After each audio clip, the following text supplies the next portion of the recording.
সুপ্রিয় দর্শক, আমি একটি মানবিক এবং আহ, দুঃখজনক তথ্য নিয়ে আপনাদের সামনে এসেছি।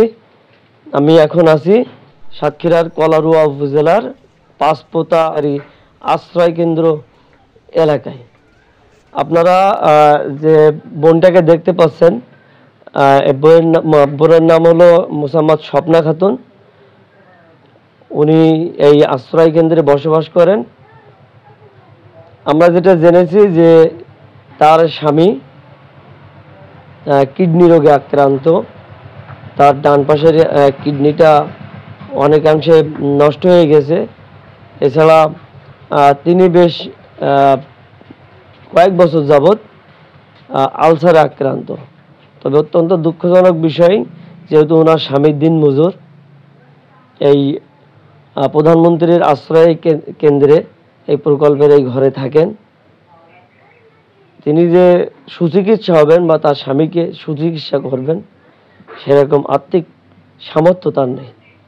আমরা এখন তার সাথে কথা বলবো, আসলে তিনি কি অবস্থায় আছেন এবং তার যে আলসার বা রোগ এবং তার স্বামীর রোগ কতদূর কোন পর্যায়ে আছে সে বিষয়ে আমরা আপনাদেরকে জানাবো। আপনার নাম কি?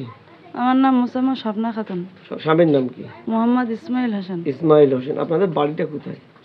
আমাদের বাড়ি পাঁচপোতায়, পাঁচপোতায় সরকারি ঘরে থাকে। সরকারি ঘরে এইখানে আপনারা থাকেন? কতদিন ধরে থাকেন? এই প্রায় 2 বছর। 2 বছর ধরে থাকেন। আচ্ছা, কি আপনার স্বামীর কি সমস্যা একটু বলেন। আমার স্বামীর ডান সাইডের কিডনির সমস্যা।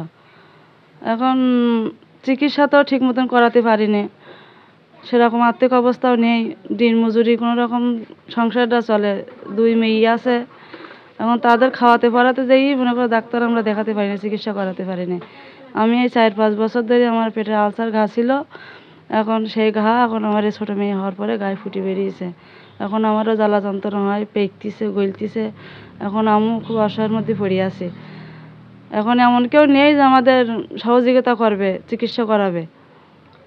আপনারা কি ইতিমধ্যেই আপনি বা আপনার স্বামী ডাক্তারের কাছে গিয়েছিলেন? হ্যাঁ, ডাক্তারের কাছে গিয়েছিলাম, আমার স্বামী নিয়ে গিয়েছিলাম। এখন ওনার সমস্ত পরীক্ষা আবার নতুন করে করাতে হবে। এখন প্রায় 8,000 টাকার মতন আমার খরচ হয়েছে পরীক্ষা করানোর জন্য।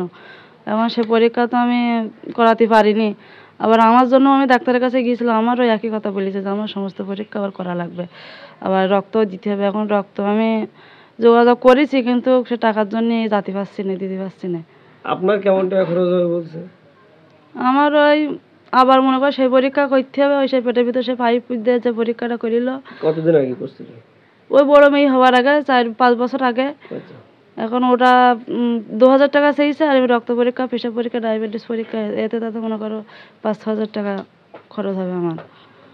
এখন তো আমি জোগাড়ও করতে পারছি না, কোনো খাওয়া দাওয়া টেনে যাচ্ছে। আজকে যে খাবো তা সে মানে বিশাল অভাবের মধ্যে আছি এখন আমি। মানে আজকে খাবেন হ্যাঁ, তা আসবে তারপরে, কাজে গেছে, আসবে তারপরে। উনি তো অসুস্থ, তারপরে গেছে। হ্যাঁ, সবাই বলিস এর ভিতরে যে ভাই ভ্যান চালায় না, না চালায়। উনি বলিছে না চালাইলে আমার সংসার দেখবো কিনা, 2 বাচ্চা এখন খাতে শিখেছে, আমার বসে থাকলে আমার হবে। এমন অবস্থা হইলে এর মধ্যে ওই সেই লাঠি কেন আছে, ওই লাঠি বাজে তোলানো ফেলানো। আমার নানি আইছিল, 2 নানি মাইফে ধরি, বাথরুমে নিয়ে যায়নি, তোলানি ফেলানি, এখানে গোসল করেনি, সব কিছু মনে করো ওই 2 জনের থেকে করেছে। এখন এই 2 দিন মানে একটুকুন জুত পেয়েছে তো কোমরে বেল বেঁধে কাজে গেছে। আপনারা যারা বিত্তবান মানুষ আছেন, আমি তাদের কাছে সহযোগিতা চাচ্ছি। আপনারা সবাই মিলে আমার একটু সহযোগিতা করেন, তা না হলে আমার 2 বাচ্চা মা বাবারা হয়ে যাবে, ওদের দেখার মতো কোনো মানুষ নাই। দর্শক, আপনারা শুনলেন যে স্বপ্না আপার কথা।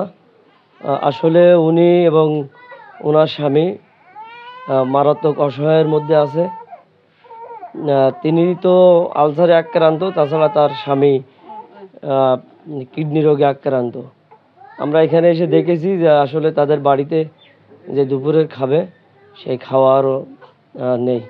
তো আপনারা যারা সমাজের বিত্তবান আছেন, যারা মানুষের পাশে এসে দাঁড়ান, বিভিন্ন সরকারি এবং বেসরকারি সংস্থা যারা পরিচালনা করেন, তাদের সুদৃষ্টি কামনা করছি। আপনারা এই অসহায় এই বোনটি এবং তার স্বামীর দিকে একটু তাকাবেন, তার দুটি বাচ্চার মুখের দিকে তাকিয়ে আপনারা তাদের সাহায্যে এগিয়ে আসবেন।